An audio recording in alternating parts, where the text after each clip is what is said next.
This is the first Nosferatu book. I was in Iceland when I did this one, like shading these crappy cartoons even, just to get a feel of the light. Tell me what you can from the beginning.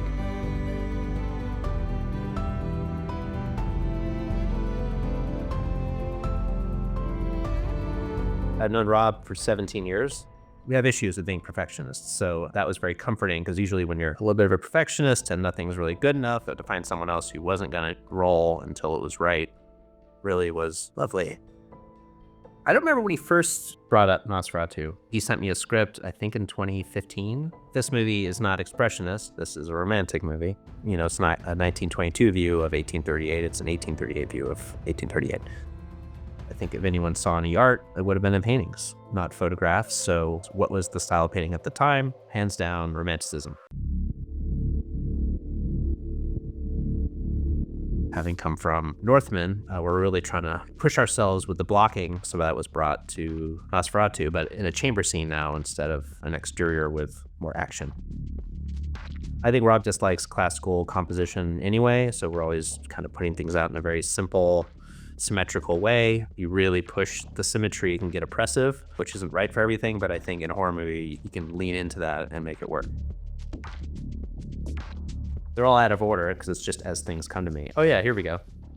I did a version 1 and a version 2. I'm like, hey Rob, which do you want? You know, clean or dirty or whatever. And you went for version 2. There we go. We're gonna do it that way.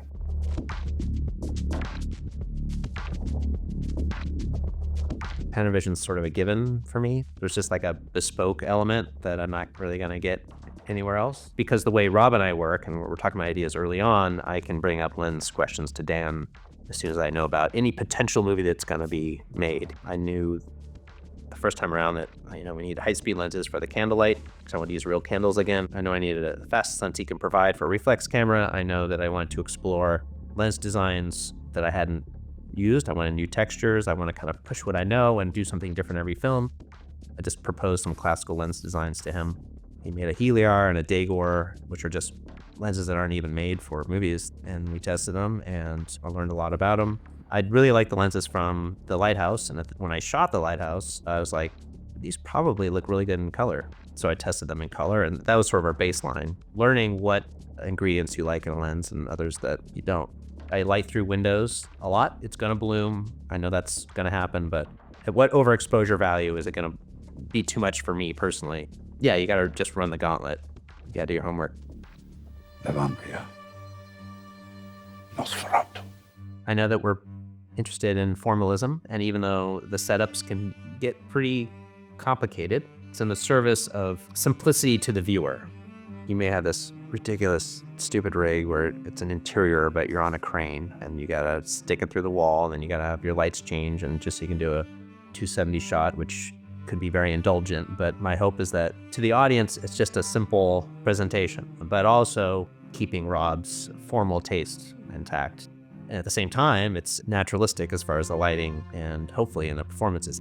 I guess I'm always trying to find also what's unexpected in the camera movement, come up with a shot, like, hey, what's the audience expecting next? You know, we're in the castle, the camera should, I felt, have a presence leading the character somewhere. We're going down a hall and the camera just leaves Thomas and goes to the door where he's going. We're gonna hold on it, and we're probably pushing a little too slow. It's that right amount of frustration. And also, like, when do you withhold information? When do you satisfy? You know, how hungry should they be? If the audience is too hungry and you're not providing enough, they'll disconnect. But if you just keep feeding them and they just get lazy, try to ride that line. I feel like just trying to be a cinematographer is such a sacrifice. If you make it worthwhile. I just try to go further and further.